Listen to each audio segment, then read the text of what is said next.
போன ஞாயிற்றுக்கிழமை நாங்கள் பார்த்தோம், தேவன் அருளிய சொல்லி முடியாத ஈவு. 2 கொரிந்தியர் 5வது அதிகாரம்,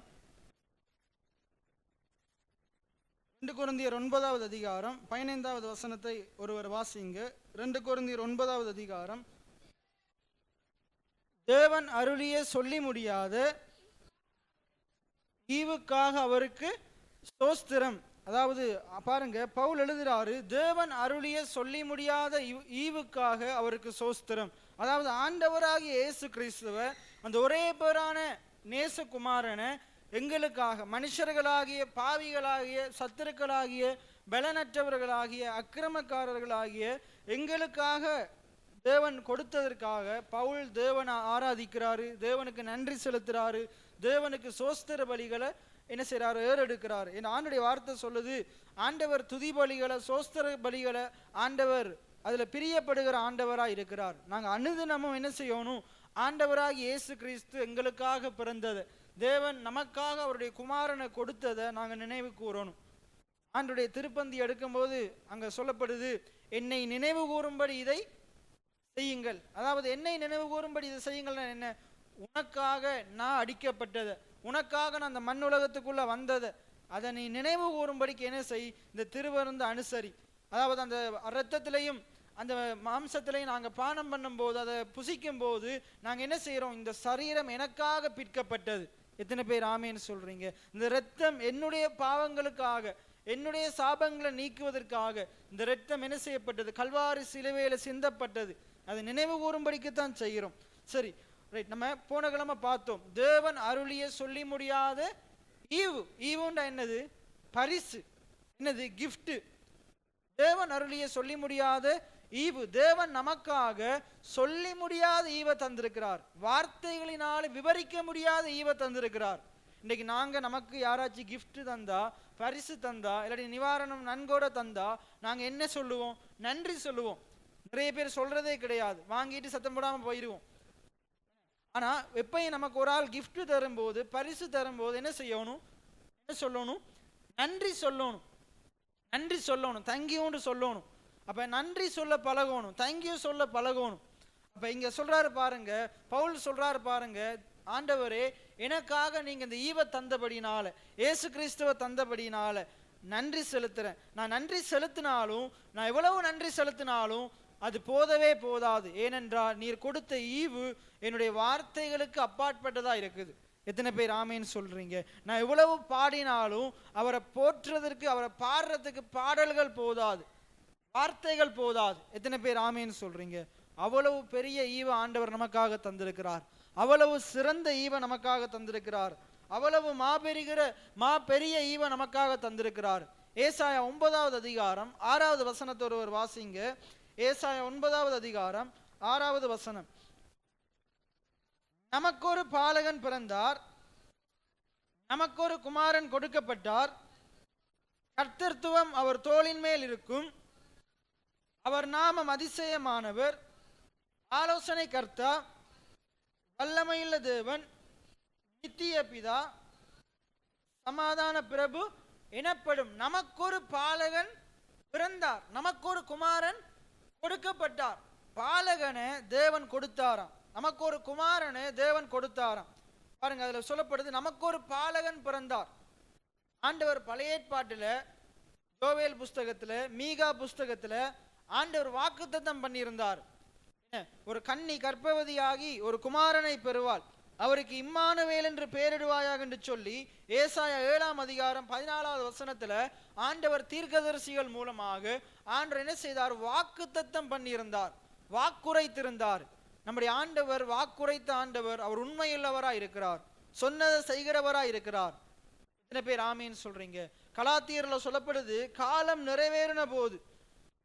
கலாத்தியர் 4வது அதிகாரம் 5வது வசனத்தையும் ஒருவர் வாசிங்க. கலாத்தியர் 4வது அதிகாரம் 5வது வசனம். காலம் நிறைவேறின போது ஸ்திரீனிடத்தில் பிறந்தவரும் நியாய பிரமாணத்துக்கு கீழானவரும் ஆகிய நம்முடைய குமாரனை தேவன் அனுப்பினார். எத்தனை பேர் ஆமேன்னு சொல்றீங்க? தேவன் ஆயத்தப்படுத்தி வைத்திருந்த குமாரனை, போன கிழமை நான் உங்களோட பேசினேன். தேவன் நமக்கு அருளின ஈவு யாரு? தேவனுடைய ஒரே பேரான குமாரனாகிய இயேசு கிறிஸ்து. அவரை தேவன் கொடுத்தாரு. யாருக்காக கொடுத்தாரு?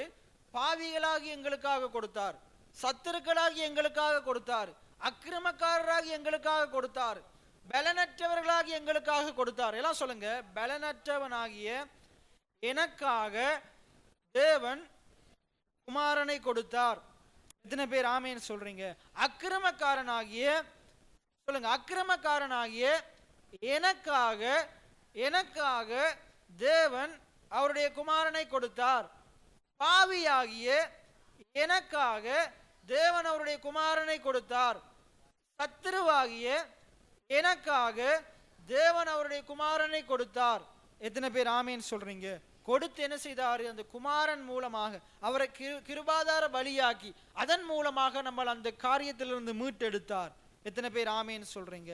எத்தனை பேர் ஆமேன்னு சொல்றீங்க? ரைட். அப்ப இந்த இடத்துல சொல்லுது பாருங்க, கலாத்தியர் 4:5 காலம் நிறைவேறின போது, எல்லாம் சொல்லுங்க, காலம் நிறைவேறின போது, அதாவது ஏற்ற சமயம் வந்த போது, நல்ல சந்தர்ப்பம் வந்த போது, ஆண்டவர் நியமித்த காலம் வந்த போது, ஆண்டவர் காலம் வந்த போதுதான் குமாரனை உருவாக்கல. குமாரன் ஆதி முதற்கொண்டு தேவனோடு இருந்தவராய் இருக்கிறார். எத்தனை பேர் ஆமேன்னு சொல்றீங்க? அவரை உலகத்தை உண்டாக்குறதுக்கு முன்னுக்கே, மனுஷனை உண்டாக்குறதுக்கு முன்னுக்கே, ஏதேனை உண்டாக்குறதுக்கு முன்னுக்கே, அண்ட சராசரங்களை உண்டாக்குறதுக்கு முன்னுக்கே மனுஷனுக்கு தேவையான, மனுஷனை ரட்சிக்கக்கூடிய, மீட்கக்கூடிய, மனுஷனுடைய பாவத்துக்காக பலியிட வேண்டிய அந்த ஆட்டுக்குட்டியானவரை தேவன் ஏற்கனவே ஆயத்தப்படுத்தி வைத்திருந்தார். எத்தனை பேர் ஆமேன்னு சொல்றீங்க? நான் போன கிழமை கடைசி அவங்களோட பேசும்போது பேசினேன், ஒரு கிஃப்டை நீங்க ஒரு ஆளுக்கு கொடுக்கணுமா இருந்தா எப்ப ஆயத்தப்படுத்தி வைக்கணும்? ஏற்கனவே ஆயத்தப்படுத்தி வைக்கணும். எத்தனை பேர் ஆமேன்னு சொல்றீங்க? எத்தனை பேர் ஆமேன்னு சொல்றீங்க? இன்னைக்கு நம்ம பழகணும், கொடுக்கறதுக்கு பழகணும், பரிசுகளை நம்ம கொடுக்கறதுக்கு பழகணும். நம்ம யார்கிட்டயாச்சிருந்து வாங்குறதுக்கு பழகக்கூடாது, கொடுக்கறதுக்கு பழகணும். அப்போஸ்தலர் 20 சொல்லப்படுது, வாங்குகிறதை பார்க்கிலும் கொடுப்பதே பாக்கியம். எல்லாம் வாயத்திலிருந்து சொல்லுங்க, வாங்குகிறதை பார்க்கிலும் கொடுப்பதே பாக்கியம். இயேசுவானவர் அப்படித்தான் சொல்லுறார். என்னுடைய இயேசுவானவர் ஏன் அப்படி சொல்றாருண்டா, என்னுடைய பிதா அவர் என்ன செய்யறாரு? மனுஷனை நேசிக்கிறதுனால, மனுஷன் மேல அன்பு வைத்ததுனால பிதா மனுஷனுக்காக எல்லாவற்றையும் கொடுத்தார். குமாரனாக இயேசு கிறிஸ்துவ என்ன செய்யறாரு? நமக்காக அவருடைய ஜீவனையே கொடுக்கிறார். அதே போல அவருடைய பிள்ளைகளாக அவரை விசுவாசிக்கிற நாங்க எப்படிப்பட்டவங்களா இருக்கணும்டா, யாவருக்கும் சம்பூர்ணமாய் கொடுக்கிறவரா இருக்கணும். நம்முடைய ஆண்டவர் எப்படிப்பட்டவர்? யாவருக்கும் சம்பூர்ணமாய் கொடுக்கிறவரும் ஒருவரையும் கடிந்து கொள்ளாதவருமா இருக்கிறார். இத்தனை பேர் ஆமேன்னு சொல்றீங்க? அவருடைய பிள்ளைகளாகிய நாங்க எப்படி இருக்கணும்? யாவருக்கும் சம்பூர்ணமா கொடுக்கிறவரா இருக்கணும், கொடுக்கிறவரா இருக்கணும். ரைட். அப்ப தேவன் நமக்காக எப்படிப்பட்ட காரியத்தை கொடுத்தாருண்டா, நம்ம வார்த்தையினால வர்ணிக்க முடியாத, சொல்ல முடியாத, விவரிக்க முடியாத ஒரு ஈவை நமக்கு கொடுத்திருக்கிறார். அவர் தான் யாரு? ஆண்டவராகிய இயேசு கிறிஸ்து. ரோமர் 8 சொல்லப்படுது 32 அவரையே நமக்காக ஒப்பு கொடுத்தவர், நம்முடைய சொந்த குமாரன் என்றும் பாராமல், எல்லாம் என்னோட சொல்லுங்க, தம்முடைய சொந்த குமாரன் என்றும் பாராமல், நம்முடைய சொந்த குமாரன் என்றும் பாராமல் அவரையே எனக்காக ஒப்பு கொடுத்தவர், அவரையே எனக்காக ஒப்பு கொடுத்தவர், இயேசுவை எனக்காக ஒப்பு கொடுத்தவர், அவரோடு கூட மற்றெல்லாவற்றையும் எனக்கு அருளாதிருப்பது எப்படி? என்ன பேர் ஆமேன்னு சொல்றீங்க? நம்முடைய வாழ்க்கைக்கு தேவையான நித்திய ஜீவனை, நம்முடைய வாழ்க்கைக்கு தேவையான வெற்றியை, ஆசீர்வாதத்தை, நன்மைகளை, நல்ல பொருட்களை, எத்தனை பேர் ஆமேன்னு சொல்றீங்க? என்னுடைய ஆவிக்குரிய வாழ்க்கைக்கு தேவையான காரியத்தை, நம்முடைய வாழ்க்கைக்கு தேவையான பரிசுத்தத்தை, நம்முடைய வாழ்க்கைக்கு தேவையான எல்லா நல்லொழுக்கங்களையும், நமக்கு தேவையான எல்லாவற்றையும் ஆண்டவர் நமக்கு சம்பூர்ணமா அருளுகிறவரா இருக்கிறார். எத்தனை பேர் ஆமேன்னு சொல்றீங்க? கலாத்தியர் புத்தகத்துல 2 கடைசி வசனம் சொல்லுது, இயேசு நமக்கு எப்படி இருக்கிறாராம்? அவரே நமக்கு நீதியா இருக்கிறாராம், அவரே நமக்கு ஞானமா இருக்கிறாராம், இயேசுவே நம்முடைய பரிசுத்தமா இருக்கிறாராம், இயேசுவே நம்முடைய மீட்பா இருக்கிறாராம். எத்தனை பேர் ஆமேன்னு சொல்றீங்க? அவரோடு கூட நமக்கு தேவையான எல்லாவற்றையும் அருளி இருக்கிறார். இன்னைக்கு நிறைய பேர் இதை அறிந்து கொள்ளவே இல்லை. என் ஜனங்கள் அறியாமையினால் என்ன ஆகுறாங்க? சங்காரம் ஆகிறார்கள். அறியாம, இன்னைக்கு நம்ம அறியாம இருக்கக்கூடாது. நாங்க அறிந்து கொள்ளும்படிக்கு தான் ஆண்டவர் என்ன செய்யறாரு? வாரந்தோறும் நமக்கு என்ன செய்யறாரு? ஆண்டவர் நமக்கு போதிக்கிறார், நம்மளை போதித்து நடத்துறார், நமக்கு ஞானத்தை ஊட்டுகிறார். ரைட். அப்ப ஏசாயா புத்தகத்துல சொல்லப்படுது, என்ன சொல்லப்படுது? சொல்லப்படுது பாருங்க, நமக்கு ஒரு பாலகன் பிறந்தார், நமக்கு ஒரு குமாரன் கொடுக்கப்பட்டார், நமக்காக ஆயத்தம் பண்ணி வைத்திருந்தாராம். அந்த பாலகனை, கொடுக்கப்பட வேண்டிய குமாரனை ஆண்டவர் நமக்காக ஏற்கனவே ஆயத்தப்படுத்தி வைத்திருந்தார். எத்தனை பேர் ஆமேன்னு சொல்றீங்க? ஆயத்தப்படுத்தி வைத்திருந்தார். அதுக்கு முன்னுக்கு கொடுக்கணும் என்று தீர்மானம் பண்ணினார். கொடுக்கணும் என்று தீர்மானம் பண்ணினார். ஒரு விசுவாசி எப்படி இருக்கணும்டா, தேவனுக்கு பயப்படுகிற மனுஷன் எப்படி இருக்கணும்டா, கொடுக்கிறவனா இருக்கணும். தேவனை போல கொடுக்கிறவனா இருக்கணும். நாங்க இப்ப சில காரியங்களை பார்க்க போகிறோம். எபிரேயர் 11ஆம் அதிகாரம் திருப்பிக் கொள்ளுங்க. எபிரேயர் 11ஆம் அதிகாரம், எபிரேயர் 11ஆம் அதிகாரம் 4வது வசனத்தை வாசிங்க. விசுவாசத்தினாலே ஆபேல் காயினுடைய பலியிலும் மேன்மையான பலியை தேவனுக்கு எதனால செலுத்தினானா? காயினால எப்படி மேன்மையான பலியை செலுத்த முடிந்தது? ஏனென்றா அவன் தேவனை விசுவாசிச்சான். எத்தனை பேர் ஆமேன்னு சொல்றீங்க? ஏனென்றா அவன் விசுவாசிக்கிற தேவன் எப்படிப்பட்டவர்? மேன்மையானவைகளை செலுத்துகிறவர். தாம் அன்பு கூர்ந்த மனுஷனுக்காக மேன்மையானவைகளை செலுத்தினவர். அந்த மேன்மையானதை ஆயத்தப்படுத்தி வைத்தவர். கொடுக்கணும் என்ற ஆசையுடையவர். நான் வாங்கி கொண்டிருக்க கூடாது, கொடுக்கணும். மனுஷனுக்காக எல்லாவற்றையும் கொடுக்கணும். என்னன்னா மனுஷன் ஆண்டவர் உண்மையா நேசித்தார். உண்மையான அன்பு என்ன செய்யும்? கொடுக்கும். எத்தனை பேர் ஆமேன்னு சொல்றீங்க? வேதம் சொல்லுது, தன் சிநேகிதனுக்காக ஜீவனையும் கொடுக்கிறதிலும் மேலான அன்பு ஒன்றுமே இல்லை. எத்தனை பேர் ஆமேன்னு சொல்றீங்க? அப்ப நீங்க உண்மையா ஒருத்தரங்க நேசிப்பீங்களா இருந்தா நீங்க கொடுக்கிறவங்களா இருப்பீங்க. நீங்க உண்மையா இந்த ஊழியத்தை நேசிக்கிறவர்களா இருப்பீங்களா இருந்தா நீங்க கொடுக்கிறவர்களா இருப்பீங்க. பாருங்க, அங்க சொல்லப்படுது விசுவாசத்தினாலே. எதனாலே? நல்ல வேலை இருந்தபடினால, நல்ல சம்பளம் இருந்தபடினால எந்த வேலையும் செய்யலாம். பெரிய டாக்டராகவும் இருக்கலாம், சாதாரணமான வேலையும் செய்யலாம். கடந்த வாரத்தில் ஒரு வீட்டு கூட நடந்து அது முடியும் போது இன்னொரு வீட்டு கூட்டத்துக்கு இன்னொரு சபையை சேர்ந்த ஒருவர் வந்திருந்தார். அப்ப அவர் கடந்த காலத்தில் நடந்த ஒரு சம்பவத்தை எனக்கு சொன்னார். ஏசாலையிலே ஒரு பெரிய பணக்காரர் ஒருவர் இருந்தார். இப்ப அவர் இறந்துட்டார். அவர் அந்த திருச்சபை அங்கத்தினவராக இருக்கிறார். அவர் சொல்றார், அந்த அங்கத்தினவரால ஒரு சபையை ஊழியத்தையே முழுமையா நடத்த முடியும். ஒரு சபை ஊழியத்துக்கு முழுமையான சப்போர்ட்டை கொடுக்க முடியும். ஆனா அவர் ஒவ்வொரு முறையும் அவங்களோட சபையில போதகர் வந்து கொடுக்கிறத குறித்து போதிக்கும் போது அவரால் சகிக்க முடியல. ஏனென்று அவருக்கு அவ்வளவு சொத்துக்கள் இருந்தும், அவர் எவ்வளவு பெரிய ஆளா இருந்தும், அவருக்கு நிறைய வாகனங்கள் வீடுகள் இருந்தும், அவர் பெரிய தொழில் அதிபரா இருந்தும், அவர் அங்க இருக்கிற சாதாரணமான ஜனங்களை விட அவர் கொடுக்கிறதுல குறைவானவரா இருந்தார். எப்போதெல்லாம் இதை குறித்து காரியங்கள் வரும்போது அவர் அதுக்கு எதிர்த்து நின்றார். அதனால அவருடைய வாழ்க்கையில எல்லாம் இருந்தும் நிம்மதி இல்லாத வாழ்க்கை தான். அவருக்கு மரணமே நிம்மதி இல்லாம தான் போச்சுது. எப்பயுமே அவருடைய வாயில பரிசுத்தமான வார்த்தைகள் வராது. ஏனென்றா மற்றாக்களை திட்டுறது, கொல்றது, இப்படிப்பட்ட வார்த்தைகள் தான் வரும். அவருடைய வாழ்க்கையில எல்லா காசு பணம் இருந்தும் அவர் உண்மையான ஐஸ்வர்யவான் அல்ல. உலகத்தில் அவர் ஐஸ்வர்யவானா இருந்தாரு, ஆனா தேவனுடைய வார்த்தையின் பிரகாரம் அவர் ஐஸ்வர்யவானா வாழல. நான் உங்களுக்கு சொல்றேன், அவரை போல உங்கள்கிட்ட எல்லாம் இருக்கலாம், அவ்வளவு பெரிய பணக்காரனா இருக்கலாம், ஆனா கொடுக்கறதுக்கு ஒரு மனம் தேவை. எத்தனை பேர் ஆமேன்னு சொல்றீங்க? கொடுக்கறதுக்கு மனதில்லாதவன் கொடுக்கவே முடியாது. அதே போலதான் சாதாரணமான அந்த ஏழை விதவைக்கு என்ன இருக்குது? கொடுக்கறதுக்கு என்ன இருக்குது? மனம் இருக்குது. மனம் உண்டானால் இடம் உண்டு சொல்லுவாங்க. தீர்மானம் பண்ணணும். தேவன் ஆதியிலே தீர்மானம் பண்ணினார். அங்க திருத்துவ தேவன் தீர்மானம் பண்ணினாங்க. என்னது? இப்படி ஒரு காரியம் வரும். என்ன? பாவத்தின் சம்பளம் மரணம், பாவம் செய்கிற ஆத்மா சாகும். மனுஷன் பாவம் செய்தா அவன் தேவனை விட்டு பிரிந்துதான் வாழணும், மரணத்துக்குள்ளதான் வாழணும்.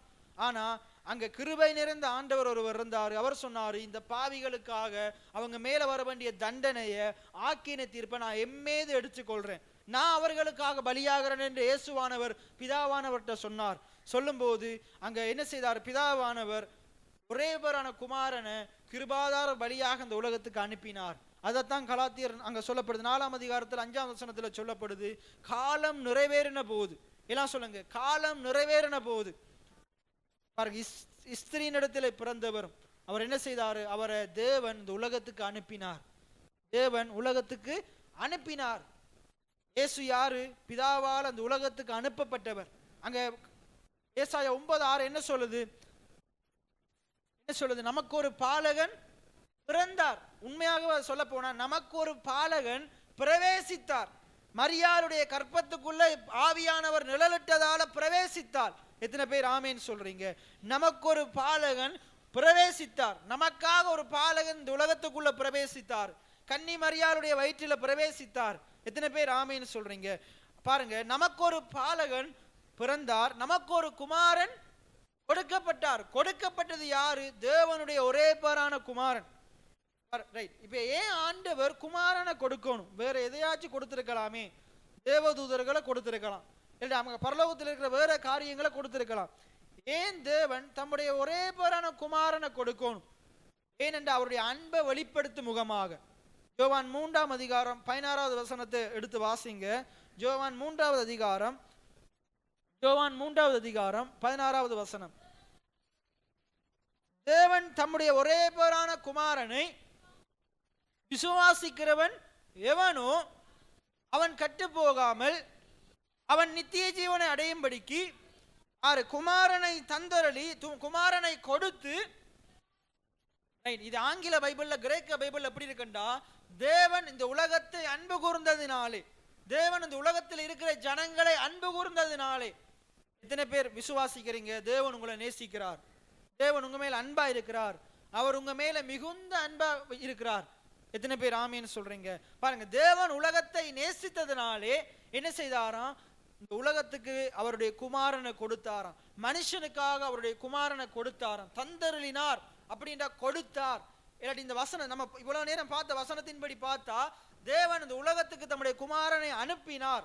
எத்தனை பேர் ஆமீன்னு சொல்றீங்க?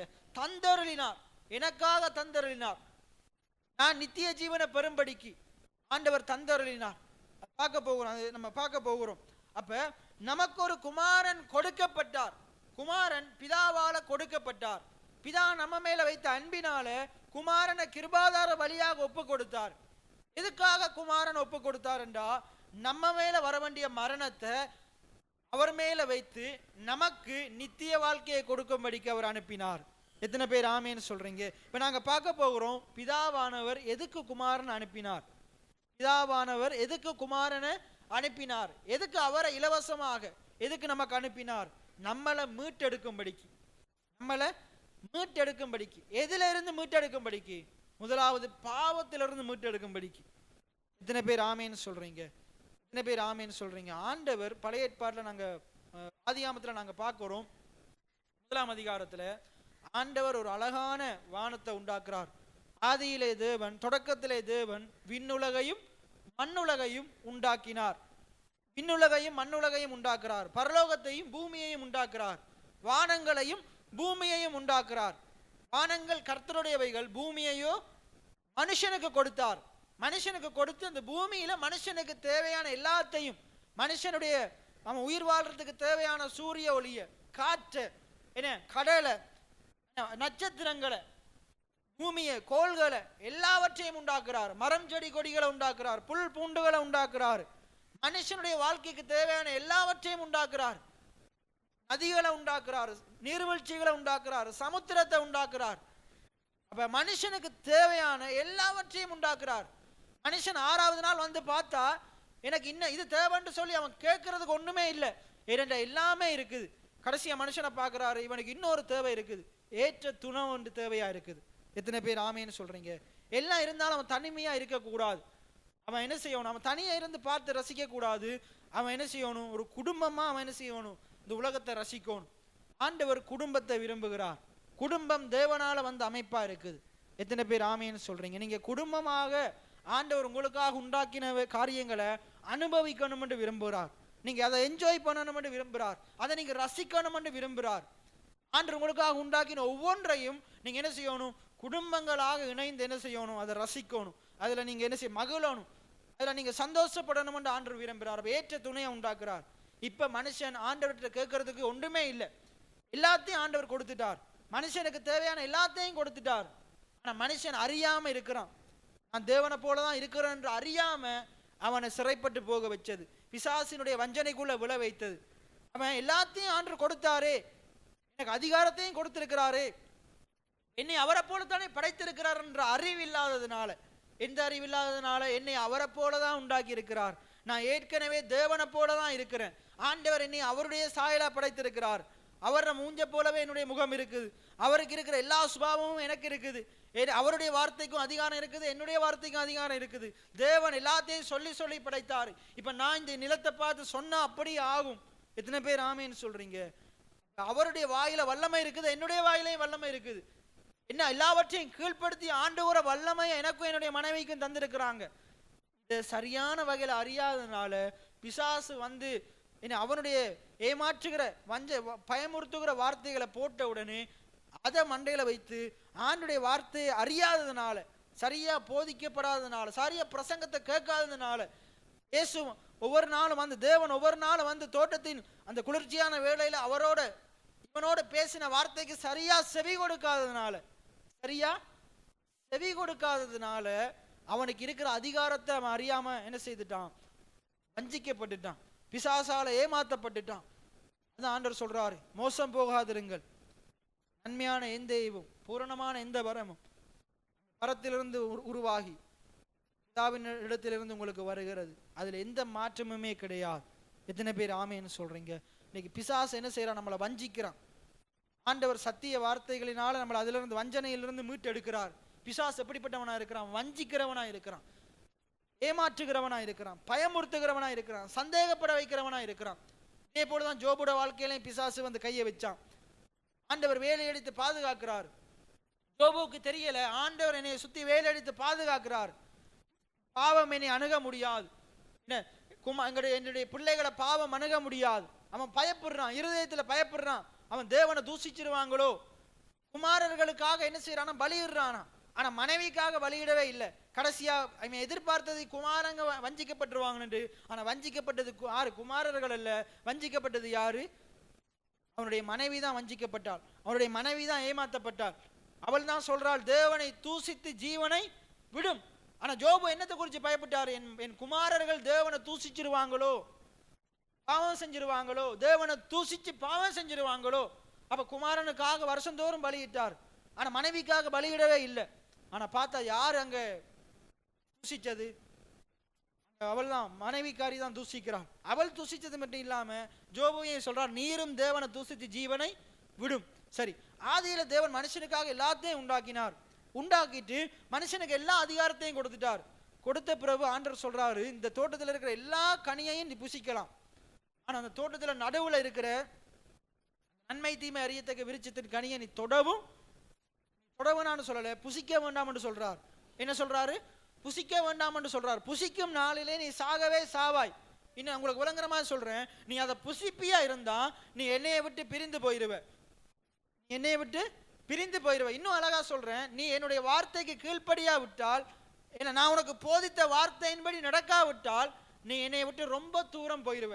இன்றைக்கும் சபையில் இருக்கிற ஜனங்கள் ஆண்டுடைய பிரசங்கத்தை கேட்காததுனால, ஆண்டுடைய வார்த்தையை கேட்காததுனால, கேட்காம போக போக தேவனை விட்டு தூரமா போய் கொண்டிருக்கிறாங்க. இன்னைக்கு உங்களுடைய வாழ்க்கையில நீங்க பிரசங்கம் கேட்கறது குறைவா இருக்குமா இருந்தா, நான் உங்களுக்கு சொல்றேன், நீங்க தேவனை விட்டு படிப்படியாக விலகி போய் கொண்டிருக்கிறீங்க. ஆனா அதிகமாக நீங்க வார்த்தைகளை கேட்பீங்களா இருந்தா, நாளுக்கு நாள் நீங்க அவர் அறிகிற அறிவினால் அவரை கிட்டி சேருகிறவர்களா இருக்கிறீங்க. எத்தனை பேர் ஆமேன்னு சொல்றீங்க? நீங்க அவரை கிட்டி சேர போறீங்களா, அவரை விட்டு தொலை தூரமா போக போறீங்களா? கிட்டி சேரணுமா இருந்தா ஒவ்வொரு நாளும் அந்த வார்த்தையை உங்களுடைய உணவாக எடுத்துக்கொள்ளுங்க. ஒரு நாளைக்கு எப்படி உங்களுடைய சரீரத்துக்குரிய உணவை 3 வேளை 4 வேளை உட்கொள்றீங்களோ, இந்த ஆவிக்குரிய உணவை அதை காட்டிலும் அதிகமாக உட்கொள்ளுங்க. அப்ப நீங்க தேவனை இன்னும் அதிகமாக அறிஞ்சு கொள்ளுவீங்க, இன்னும் அதிகமாக அவரை கிட்டி சேருவீங்க. அவர் உங்களை கட்டி அணைத்து முத்தம் செய்யறது மட்டும் இல்லாம உங்களுடைய வாழ்க்கையில் இருக்கிற குறைகள் எல்லாம் எடுத்து போட்டு உங்களுடைய வாழ்க்கையை நிறைவாக்குவார். எத்தனை பேர் ஆமீன்னு சொல்றீங்க? எத்தனை பேர் விசுவாசிக்கிறீங்க? அப்ப அதே போல தேவன் மனுஷனுக்காக எல்லாத்தையும் உண்டாக்கிட்டு இப்படி ஒரு கட்டளையை சொன்னார், மனுஷன் கீழ்ப்படியல. அப்ப பாவம் உலகத்துக்கு வந்தது. அதுக்கப்புறம் என்ன செய்றாங்க? தாங்க நிர்வாணிகள் என்று அறிந்து ஒளிந்து கொள்றாங்க.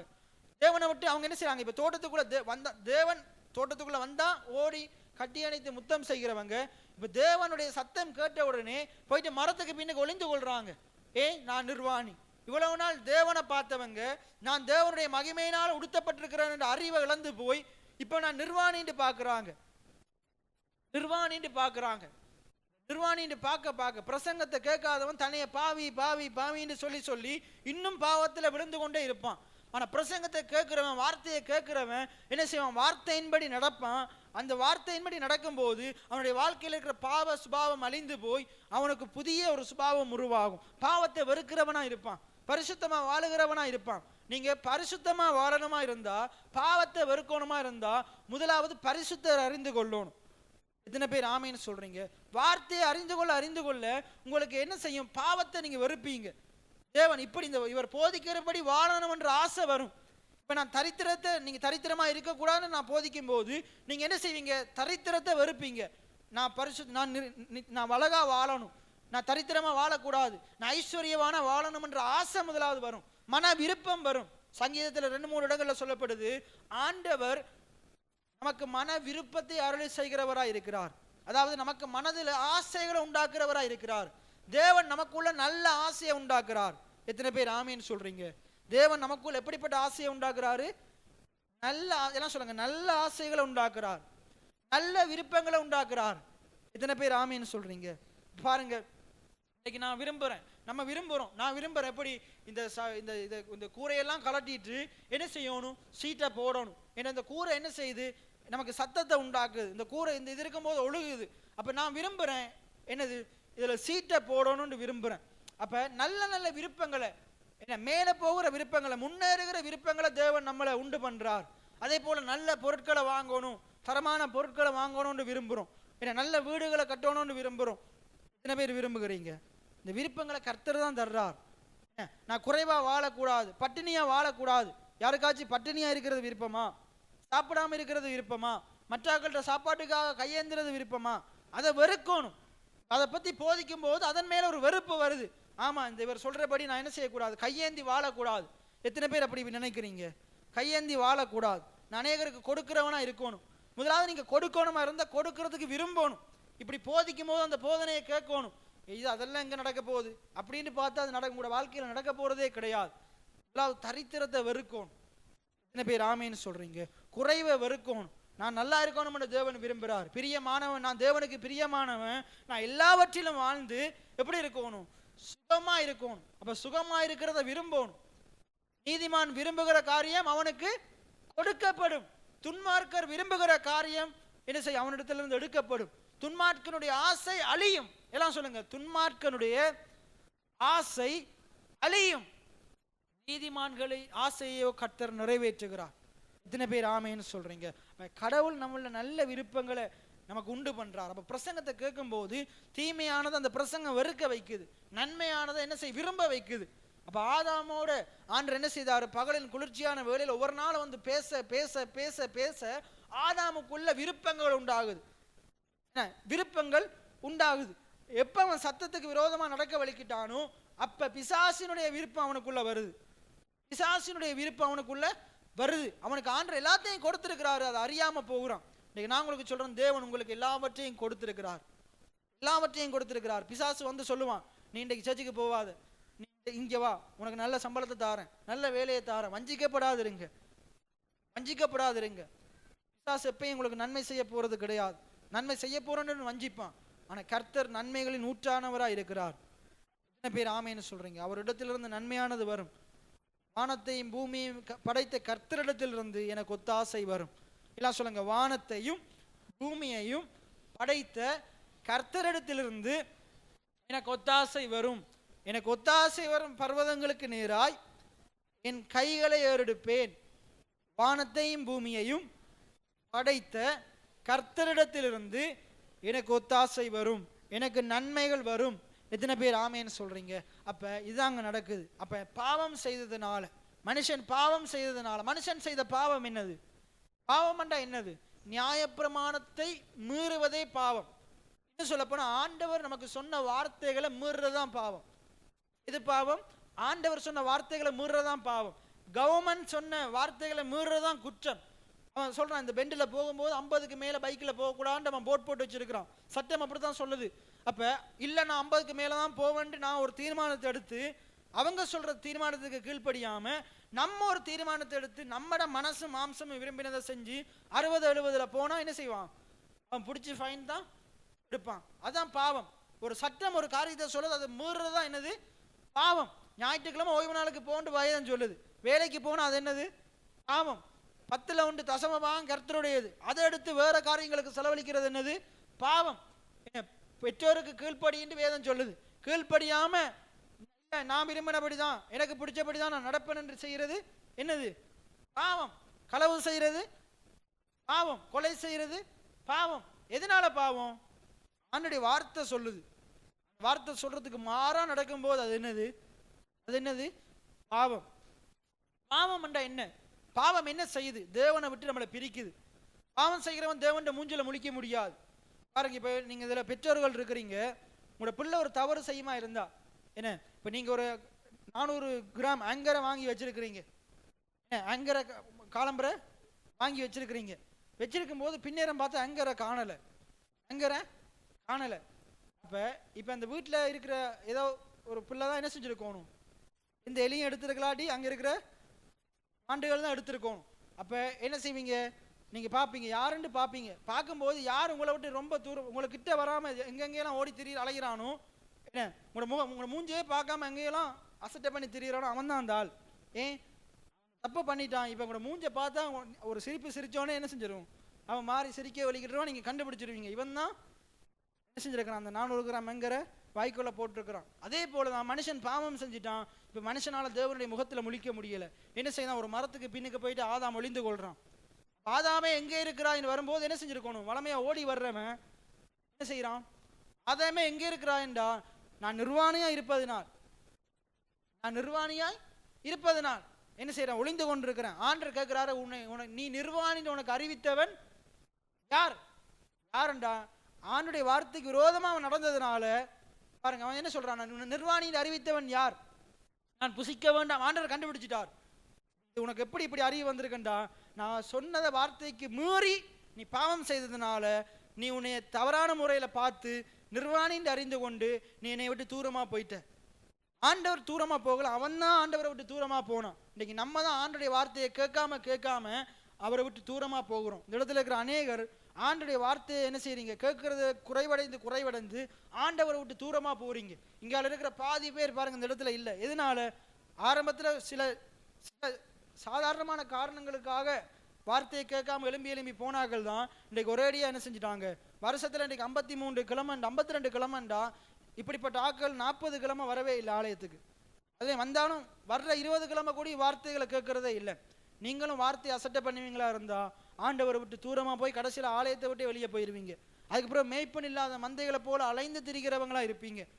அலைந்து திரியும் போது என்ன செய்வான்? பிசாசு உங்களை பிடித்து அப்படியே அமக்கி அழித்தே போட்டுருவான். ஆகையினால மிகுந்த எச்சரிக்கை உள்ளவங்களா நாங்கள் இருக்கோம். அப்ப இதான் பாவம். தேவனை விட்டு பிரிந்து வாழ்கிற வாழ்க்கை. பாவத்தின் சம்பளம் மரணம். தேவனை விட்டு பிரிந்து வாழ்கிற வாழ்க்கை தான் எனது ஆவிக்குரிய மரணம். ஆதாம் என்ன செய்தான்? மரணம் அடைந்தான். எப்படி மரணம் அடைந்தான்? சரீரத்தில் மரணம் அடையல, அவன் தேவனோட உள்ள உறவுல இருந்து துண்டிக்கப்பட்டான். எல்லாம் வாசிங்க, ஏசாயா 59ஆம் அதிகாரம் 2வது வசனம்.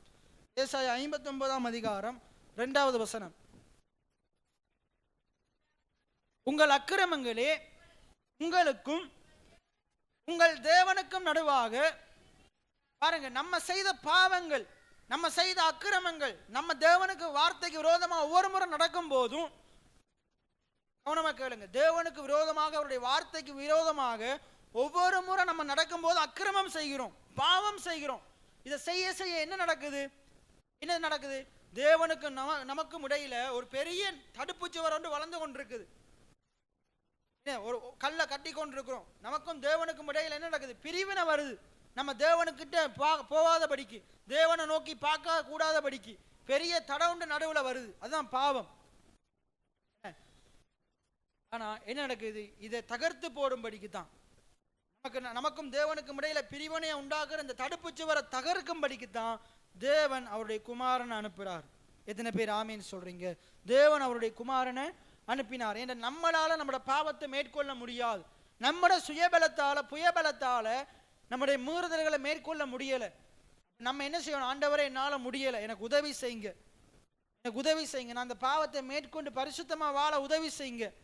என்னால பரிசுத்தமா வாழ முடியல, என்னால இந்த நியாயப்பிரமாணத்தை கை கொள்ள முடியல, நியாயப்பிரமாணத்தை கை கொள்ள முடியல. அதுக்காகத்தான் ஆண்டவர் நியாயப்பிரமாணத்தை நமக்கு பதிலாக பூரணமா கை கொள்ளுகிற அவருடைய குமாரன் அனுப்பினார்.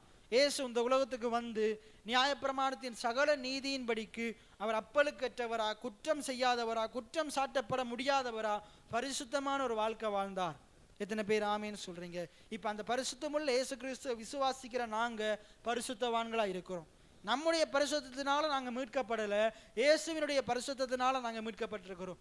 நம்முடைய நீதியினால நாங்க நீதிமான் ஆகல, இயேசுவினுடைய நீதியினால நாங்க நீதிமானா இருக்கிறோம்.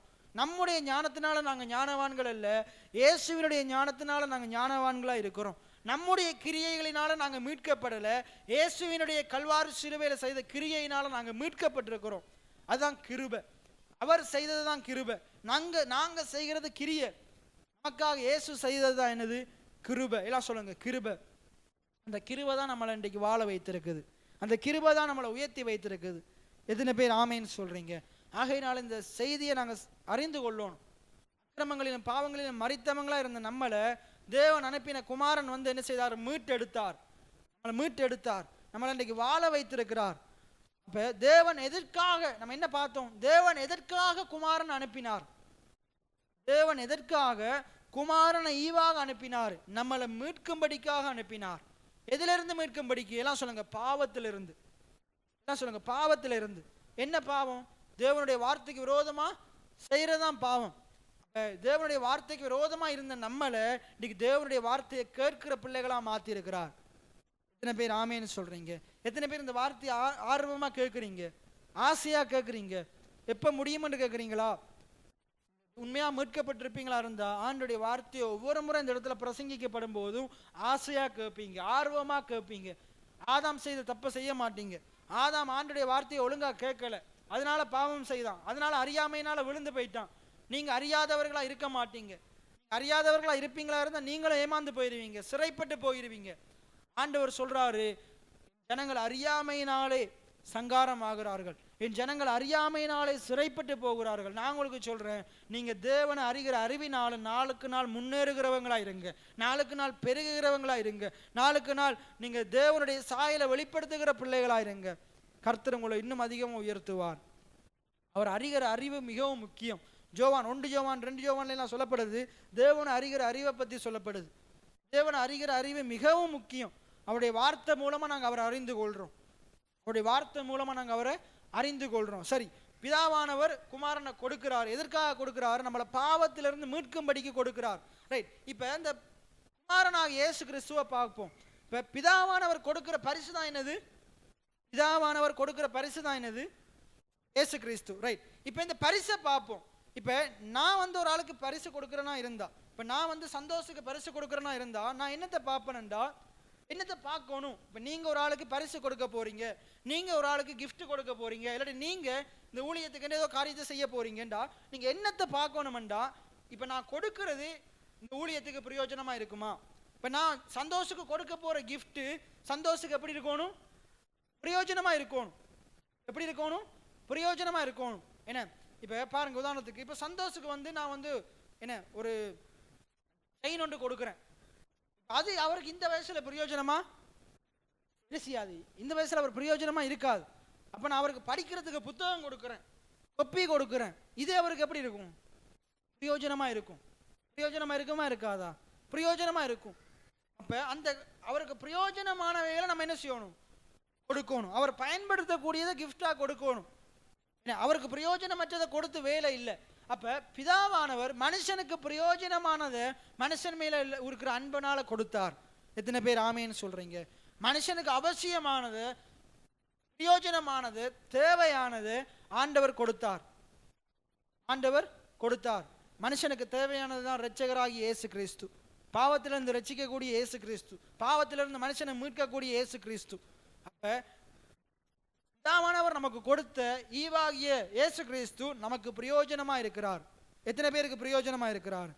எத்தனை பேருக்கு பிரயோஜனமா இருக்கார்? உண்மையா நீங்க அவரை தேடுவீங்களா இருந்தா உங்களுடைய வாழ்க்கை அவரால் கட்டி எழுப்பப்படும், உங்களுடைய வாழ்க்கை அவரால் உயரும், உங்களுடைய வாழ்க்கை, உங்களுடைய தேவைகள் அவரால் சந்திக்கப்படும். எத்தனை பேர் ஆமீன்னு சொல்றீங்க?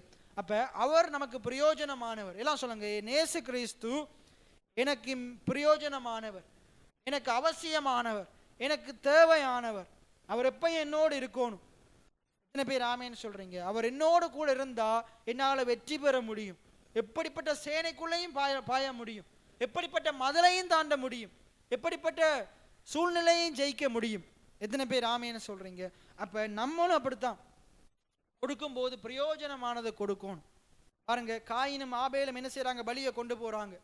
பலியை கொண்டு போகும்போது காயினை விட ஆபேலுடைய பலி எப்படிப்பட்டது? காயினை விட ஆபேலுடைய பலி எப்படிப்பட்டது? மேன்மையானது. எல்லாம் சொல்லுங்க, மேன்மையானது. எதனால? காயினை பார்க்கலும் மேன்மையானது ஆபேல் செலுத்தினான். காயினை விட ஆபேல் கர்த்தர் அதிகமா அன்பு கூர்ந்தான். காயினை விட ஆபேல் கர்த்தரை அதிகமா விசுவாசிச்சான். காயினை விட ஆபேல் கர்த்தரை குறித்து அதிகமா தகப்பன் தாய் போதிக்கும் போது கேட்டிருக்கிறான், அதிகமா கேட்டிருக்கிறான், அதிகமா அன்பு கூறுறான். அப்போது சொல்லி கொண்டிருந்தேன் பாருங்க, ஒரு பெரிய பணக்காரன் இருக்கிறாங்க, சாதாரண ஏழை இருக்கிறாங்க. கொடுக்கறதுக்கு என்ன தேவை? பணம் தேவையில்லை, கொடுக்கறதுக்கு மனம் தேவை. எத்தனை பேர் ஆமேன்னு சொல்றீங்க? கொடுக்கறதுக்கு என்ன தேவை? கொடுக்கணும்ன்ற மனம் தேவை. அதுல அப்ப போட்டிருக்குது பாருங்க, விசுவாசத்தினாலே ஆபேல். எல்லாம் சொல்லுங்க, விசுவாசத்தினாலே ஆபேல் காயினை பார்க்கிலும் மேன்மையான பலியை செலுத்தினான், அதனாலே அவன் நீதிமான் என்று சாட்சி பெற்றான். நீங்க யாரு? நீதிமான்கள். நீங்க யாரு? விசுவாசிக்கிறவங்க. இப்ப நீங்க எப்படி கொடுக்கணும்? மேன்மையானதை கொடுக்கணும். கொடுக்கும்போது பார்க்கணும், இது ஊழியத்துக்கு பிரயோஜனமா இருக்குமா? இன்னைக்கு நீங்க கொடுக்கிற பணமா, தசமமா, காணிக்கையா இருக்கலாம், பணமா இருக்கலாம். நீங்க கொடுக்கிறது ஊழியத்துக்கு எந்த விதத்துல பிரயோஜனமா இருக்கும்? எந்த விதத்துல பிரயோஜனமா இருக்கும்? ஒரு கிழிஞ்ச 20 ரூபாயை போட்டு அது பிரயோஜனமா இருக்குமா? இருக்காது. எந்த விதத்துல நீங்க கொடுக்கிற பணம் ஊழியத்துல என்னத்தை வாங்கலாம், எந்த அளவுல பிரயோஜனமா இருக்கும்? பிரயோஜனமா இருக்கும்படிக்கு கொடுக்கணும்.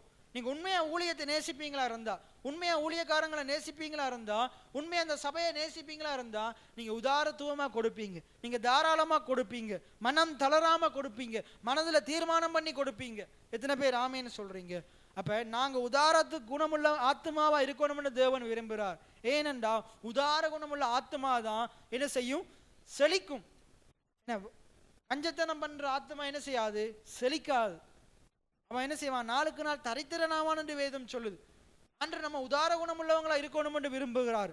ஏனென்றால் நம்முடைய ஆண்டவர் உதார குணமுள்ளவராக இருக்கிறார். நம்முடைய ஆண்டவர் எப்படிப்பட்டவர்? அவர் உதார குணமுள்ளவராக இருக்கிறார், அவர் கொடுக்கிறவராக இருக்கிறார். நீங்க விசுவாசிக்கிற ஆண்டவரை நீங்க அறிந்திருக்கிறீங்களா? அவர் எப்படிப்பட்டவர்? யாவருக்கும் சம்பூர்ணமாய் கொடுக்கிறவர். அப்ப அவருடைய பிள்ளையாகிய நான் எப்படி இருக்கணும்? யாவருக்கும் சம்பூர்ணமா கொடுக்கிறவனா தான் இருக்கணும். எத்தனை பேர் ஆமேன்னு சொல்றீங்க? நீங்க அப்படிப்பட்டவங்களா இருக்க போறீங்களா?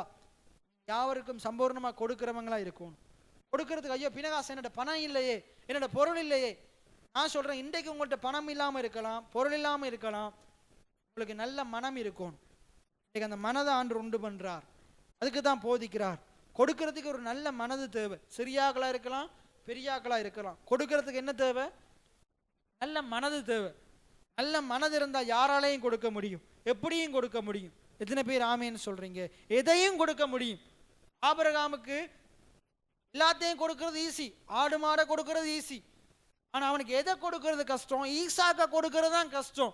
ஆனா அவன் ஈசாக்க காட்டிலும் தேவன் அன்பு கூர்ந்ததுனால, அவன் வாக்குத்தத்தத்தை காட்டிலும் வாக்குத்தத்தம் பண்ணினவர் அன்பு கூர்ந்ததுனால, அந்த வாக்குத்தத்தம் பண்ணினவருக்காக, அந்த வாக்குத்தத்தம் பண்ணினவர் கொடுத்த வாக்குத்தத்தத்தையே இழந்து போறதுக்கு ஆயத்தமா இருந்தான். எத்தனை பேர் ஆமேன்னு சொல்றீங்க? கர்த்தர் உங்களுக்கு சில காரியங்களை கொடுத்திருக்கிறார், பிள்ளைகளை கொடுத்திருக்கிறார், உங்களுக்கு தொழிலை கொடுத்திருக்கிறார், வருமானத்தை கொடுத்திருக்கிறார். எல்லாத்தையும் கொடுத்தது யாரு? நான் தான் சம்பாதிச்சேன், நான் தான் சம்பாதிச்சேன்றவன், என்னுடைய பலத்தினால சம்பாதிச்சேன்றவன், என்னுடைய யோசனையினால இதை உண்டாக்கினன்றவன் கொடுக்க மாட்டான். இல்லை, இது எல்லாமே என்னையை மிஞ்சி என்னை பலப்படுத்துகிற கர்த்தராலே வந்தது. எத்தனை பேர் ஆமேன்னு சொல்றீங்க? உபாகமம் 8:18 சொல்லுது, உன் தேவனாகிய கர்த்தரை நினைப்பாயாக, இந்த நாட்கள் உண்டாயிருக்கிறது போல ஐஸ்வர்யத்தை சம்பாதிக்கிறதுக்கு உனக்கு பலனை உண்டு பண்ணுகிறவராக இருக்கிறார். அப்ப நான் வேலைக்கு போயிட்டு நான் வேலைகளை செய்ய எனக்கு என்னை பலப்படுத்தினவர் கர்த்தராக இருக்கிறார். ஆகையினால அவருக்கு நான் செலுத்துறேன்னு சொல்லிட்டு அவன் மேன்மையானவைகளை செலுத்துவான். இந்த இடத்துல சொல்லப்படுது பாருங்க, ஆபேல் மேன்மையானதை செலுத்தினாராம். எதனால மேன்மையானதா செலுத்தினாராம்? எதனால மேன்மையானதை செலுத்தினாராம்? விசுவாசித்ததுனால மேன்மையானதை செலுத்தினாராம். இப்ப நீங்க ஆதியாகமம் 4ஆம் அதிகாரத்துக்கு போங்க. ஆதியாகமம் 4ஆம் அதிகாரம் 1 தொடக்கம் வாசிங்க. ஆதாம் தன் மனைவியாகி ஏவாளை அறிந்தான், அவள் கர்ப்பவதியாகி காயினை பெற்று கர்த்தரால் ஒரு மனுஷனை பெற்றேன் என்றான். பின்பு அவனுடைய சகோதரனாகிய ஆபேலை பெற்றால் ஆபேல் ஆடுகளை மேய்க்கிறவனானான், காயின் நிலத்தை பயிரிடுறவனானான். சில நாள் சென்ற பின்பு காயின் நிலத்தின் கனிகளை கர்த்தருக்கு காணிக்கையாக கொண்டு வந்தான். ஆபேலும் தன் மந்தையின் தலையீற்றுகளிலும் அவைகளில் கொழுமையானவைகளிலும் சிலவற்றை கொண்டு வந்தான்.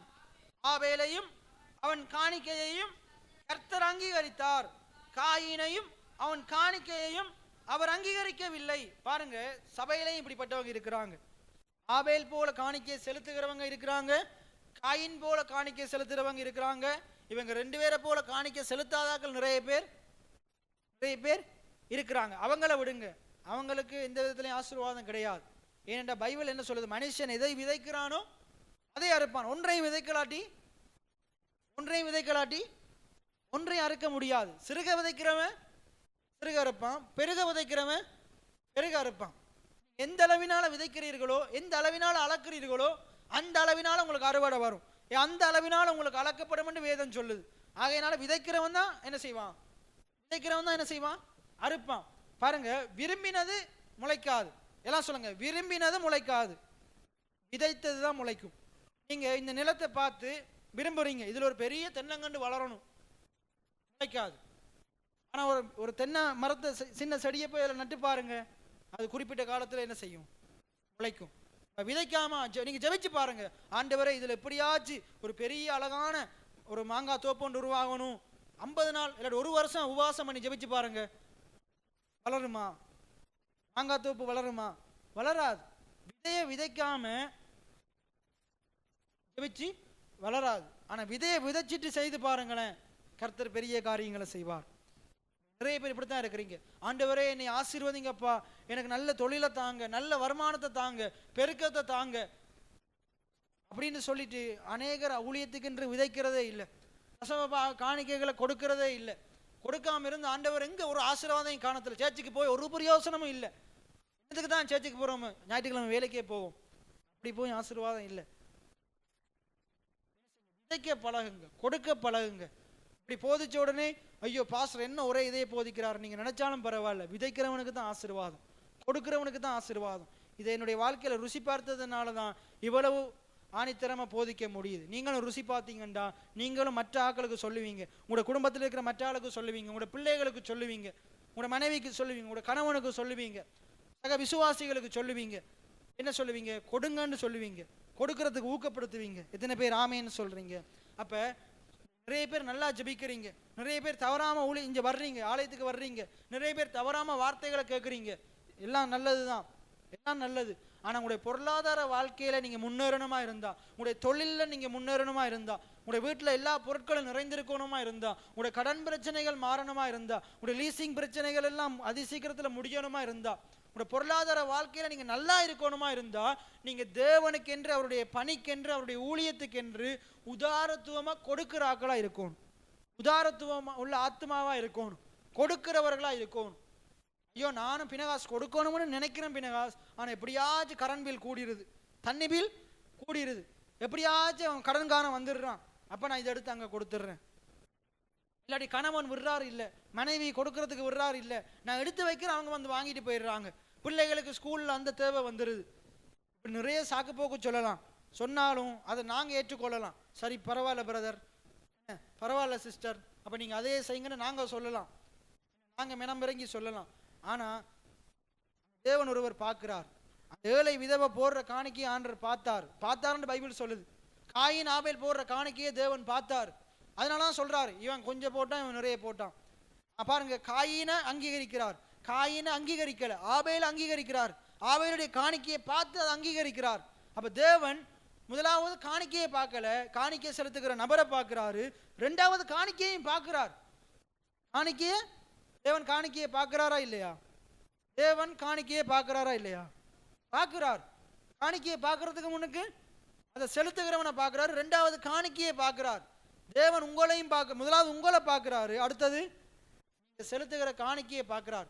இன்றைக்கு சில பேர் காணிக்கையை பார்க்கிறாரு, காணிக்கையே இல்லை, ஏன்னா அவங்க செலுத்துகிறதே இல்லை, பரிதபிக்கப்பட்டவர்கள்.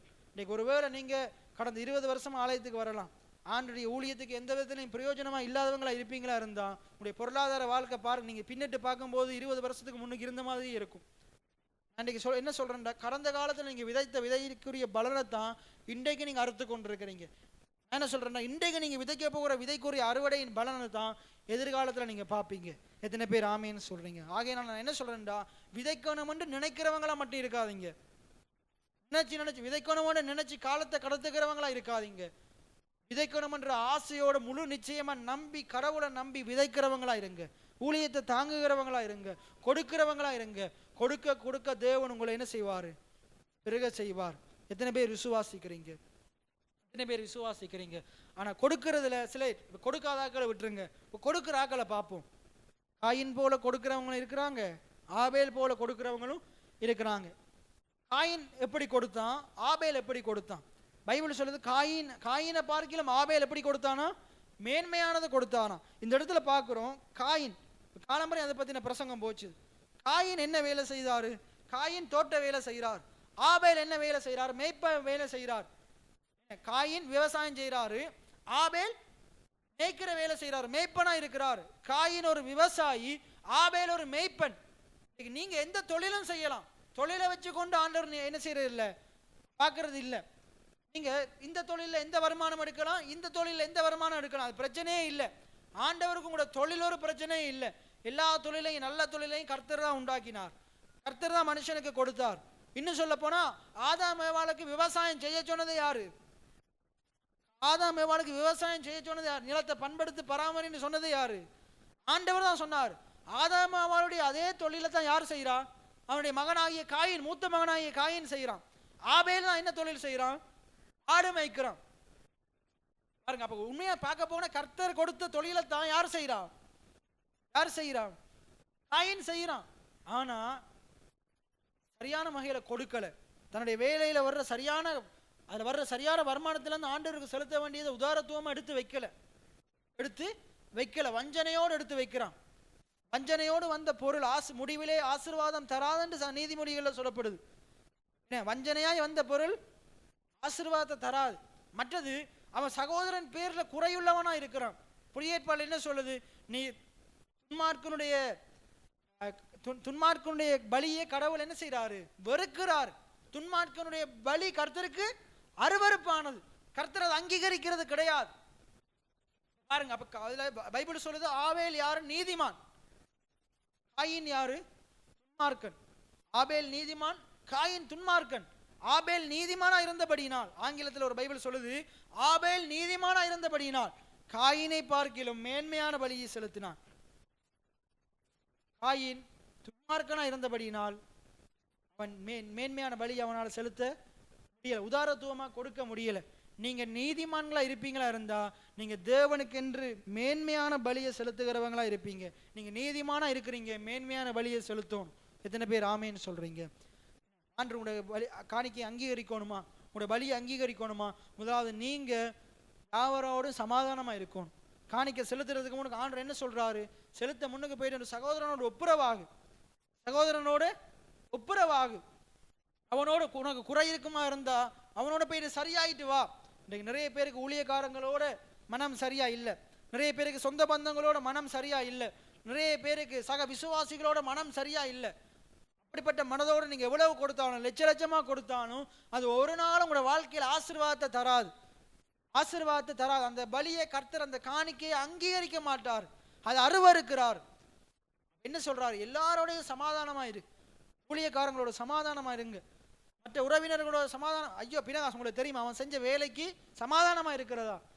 அவன் உங்களுக்கு என்னவும் செய்யட்டும், ஆண்டவருக்கு நாங்க என்னமும் செய்தோம், ஆண்டவர் வீட்டியால குத்துறவனை மன்னிக்கிறாரே, காய் துப்புறவனை மன்னிக்கிறாரே, எல்லார் மேலே அன்பா இருக்கிறாரே. ஆண்டவர் அதுதானே நமக்கும் சொல்றாரு, யாவரோடும் சமாதானமா இருக்க நாடுங்கள்னு சொல்றாரு. எல்லாரோடையும் நாங்க சமாதானமா இருக்கணும். சமாதானம் உள்ளவங்களா நாங்க ஆண்டுடைய ஊழியத்தையும் என்ன செய்யணும்? விரும்பி அந்த ஊழியத்துக்கு என்று கொடுக்கணும். நிறைய பேர் இன்றைக்கு ஊழியக்காரனோட சமாதானமா இல்லை. சமாதானமா இருங்க, எல்லாரோடையும் சமாதானமா இருங்க. அப்படிப்பட்டவனுடைய பலிதான் கர்த்தருக்கு ஏற்ற உகந்ததா இருக்குது. அந்த பலி ஆண்டவர் சுகந்த வாசனையாகவும் உகந்த பலியாகவும் அவர் முகர்றார் என்று வேதம் சொல்லுது. எத்தனை பேர் ஆமேன்னு சொல்றீங்க? அப்ப இங்க பாருங்க, ஆபேல் மேன்மையான பலியை எப்படி செலுத்தினான்டா, அவன் கடவுளை நேசித்தான், கடவுள் கொடுத்த தொழிலை நேசித்தான். எனக்கு இந்த தொழிலை தந்தவர், இந்த வருமானத்தை தந்தவருக்காக நான் என்ன மேன்மையாக எல்லாத்தையும் பெஸ்ட்டாக தான் கொடுப்பேன். நீ அவர் பெஸ்ட்டாக நடத்துகிறாரு, நான் அவரை பெஸ்ட்டாக தான் என்ன செய்வேன், அவரை கூடிய காரியத்தை கொடுப்பேன் என்று சொல்லி என்ன செய்கிறாரு, தலையீட்டுக்களை முழுமையானவைகளை எடுத்து ஆண்டவருக்கு என்று கொடுக்கிறான். கர்த்தர் என்ன செய்கிறார், ஆபேலையும் முதலாவது ஆபேல் அங்கீகரிக்கிறாரு, அடுத்தது அவர் காணிக்கை அங்கீகரிக்கிறார். முதலாவது கடவுள் ஆபேலுடைய இருதயத்தை பார்க்கிறார், அதுக்கு அடுத்தது ஆபேலுடைய காணிக்கையை பார்க்கிறார். ஆபேல் இருதயத்திலிருந்து கொடுத்தான் என்று பார்க்கிறார். நிறைய பேர் இன்றைக்கு கொடுக்குறாங்க, கொடுத்த பிறகு ஐயோ கொடுத்துட்டேனேன்னு பதறாங்க. அப்படி இருக்கக்கூடாது, இருதயத்திலிருந்து உள்ளபூர்வமாக கொடுக்கணும் என்ற ஆசை இன்றைக்கே வரணும். பாருங்க, பிதாவானவருக்கு தன்னுடைய குமாரனை எப்ப கொடுக்கணும் என்ற ஆசை வந்தது, உலக தோற்றத்துக்கு முன்னுக்கே வந்துட்டு. எத்தனை பேர் ஆமேன்னு சொல்றீங்க? உலக தோற்றத்துக்கு முன்னுக்கே அந்த ஆசை வந்து ஆயத்தப்படுத்தி வைக்கிறார் கொடுக்கணும் என்ற ஆசை உங்களுக்கு எத்தனை பேருக்கு இருக்குது? ஆசைப்படுங்க. ஆண்டவருக்கு மட்டும் இல்லை, ஆண்டுடைய ஊழியத்துக்கு மட்டும் இல்லை, யாருக்கும் நீங்க உதவி செய்யலாம். வேலைக்கு இறங்குகிறவன் கர்த்தருக்கு கடன் கொடுக்கிறான். கடன் வாங்குறதுக்கு நம்ம ஆசைப்படுறோம், கடன் கொடுக்கிறதுக்கு ஆசைப்படணும், ஏழைக்கு இறங்குறதுக்கு ஆசைப்படணும். அநேகர் ஆண்டவருக்கே கொடுக்கறது இல்லை, எங்க ஏழைக்கு கொடுக்கிறது? ஆண்டவருக்கு கொடுக்கிறவர்களா நாங்க இருக்கணும், ஏழைகளுக்கு இறங்குகிற ஜனங்களா இருக்கணும். அதன் மூலமா கர்த்தர் அதுல சொல்லுது, அழகா சொல்லுது, ஏழைக்கு இறங்குகிறவன் கர்த்தருக்கு கடன் கொடுக்கிறான், அதை கர்த்தர் அவனுக்கு திருப்பி கொடுப்பார். எத்தனை பேர் ஆமேன்னு சொல்றீங்க? கடவுள் உங்களுக்கு திருப்பி தருவார். நீங்க ஏழைக்கு உதவி செஞ்சீங்களா இருந்தா அது வெறுமையா வீணா போகாது, கர்த்தர் அதை உங்களுக்கு திருப்பி பல மடங்கு ஆசீர்வாதமா கொண்டு வந்து தருவார். எத்தனை பேர் ஆமேன்னு சொல்றீங்க? ரைட். ஆகையினால தேவன் பாருங்க, சொல்லி முடியாத ஈவை நமக்கு தந்தார். நீங்க கொடுக்கிற விதைகள், நீங்க ஆண்டவருக்கு ஊழியத்துக்கு கொடுக்கிற காரியம் அப்படித்தான் இருக்கும், சொல்லி முடியாததா இருக்கணும். நான் இந்த ஊழியத்தை எப்படி செய்யணும்னு நினைக்கிறேன்டா, அநேகர் பார்த்து வியந்து போகிற அளவுக்கு செய்யணும், அநேகர் பார்த்து பிரமிப்படைகிற அளவுக்கு செய்யணும். நம்ம இந்த ஊழியத்தை நம்முடைய பிரசங்கம் மட்டும் அப்படி இருக்கக்கூடாது. நான் விரும்புகிறேன் நம்முடைய சபையே அப்படித்தான் இருக்கணும். இந்த கட்டிடம் எப்படி இருக்கணும், எதிர்காலத்தில் நாங்கள் கட்டப்போகிற ஆலயம் எப்படி இருக்கணும், அநேகர் வந்து வியந்து பார்க்குறமா இருக்கணும். இன்றைக்கு நீங்கள் அந்த கட்டுநாயக்கால இருக்கிற ஜெரோம் பெர்னாண்டோட ஆலயத்தை போய் பாருங்க, அநேகர் போய் வியந்து பார்க்குறாங்க. ரகசியத்தை புரிந்து கொண்டவங்க அப்படித்தான் ஆண்டவர் உயர்த்துவார். இதை புரிஞ்சு கொள்வீங்களா இருந்தா அநேகர் வியந்து பார்க்குற அளவுக்கு ஆண்டவர் உங்களோட தொழிலை ஆசீர்வதிப்பார், உங்களோட கையின் பிரயாசத்தை ஆசீர்வதிப்பார், உங்களை ஆண்டவர் வாழ வைப்பார், உங்களை ஆண்டவர் உயர்த்துவார். எத்தனை பேர் ஆமேன்னு சொல்றீங்க? ஆண்டவர் நமக்கு பிரயோஜனமான ஒரு ஈவை தந்திருக்கிறார். எல்லாம் சொல்லுங்க, தேவன் எனக்கு பிரயோஜனமான ஈவை கொடுத்திருக்கிறார். நமக்கு பிரயோஜனமான ஒரு ஈவை தந்த ஆண்டவருக்காக நாங்க தசமபாகத்தை, காணிக்கைகளை, விதைகளை விதைக்கும் போது, எதையாகிலும் பொருட்களை வாங்கி கொடுக்கும் போது எப்படி வாங்கி கொடுக்கணும்? பிரயோஜனமானவைகளை வாங்கி கொடுக்கணும். ஒரு 5-6 வருஷத்துக்கு முன்னுக்கு இன்னொரு சர்ச்சில் இருந்து எங்களுக்கு ஒரு ரம் செட் வாங்கி தந்தாங்க, வாங்கி தரல, அது ஒரு தகரடப்பாவை தந்தாங்க.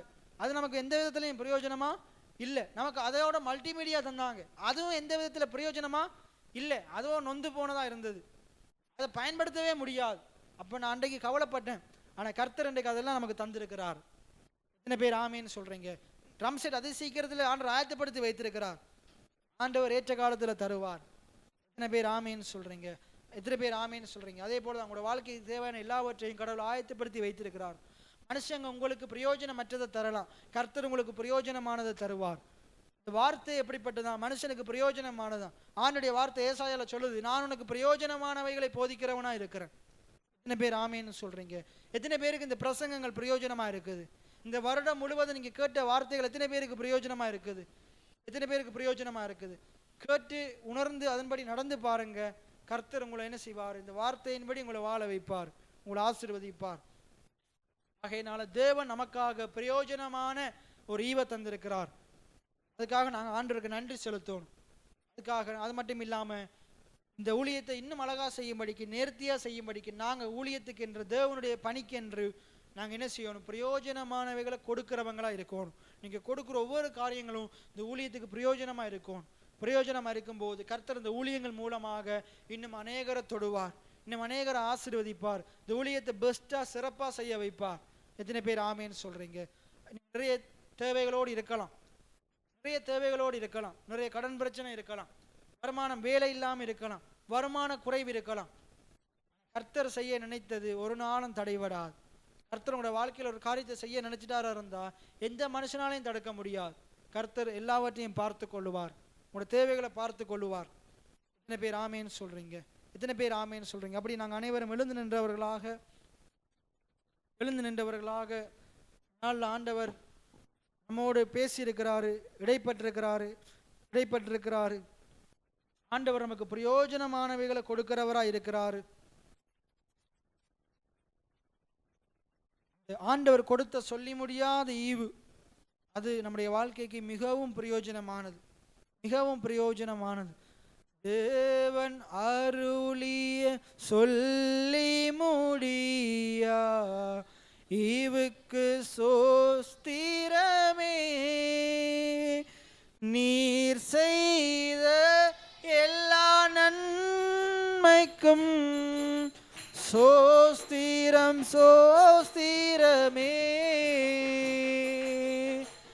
எண்ணி முடியா அதிசயங்கள் செய்பவரே சோஸ்திரமே, சொல்லி முடியா அதிசயங்கள் செய்பவரே சோஸ்திரமே. பிதாவே நன்றி சொல்கிறோம், இயேசுவே நன்றி சொல்கிறோம். சகல ஆசீர்வாதங்களாலே ஆசீர்வதித்தீரே, குறைகள் எல்லாம் நிறைவாக்கி நீர் செழிப்பாக என்னை மாற்றினீரே. சகல ஆசீர்வாதங்களாலே ஆசீர்வதித்தீரே,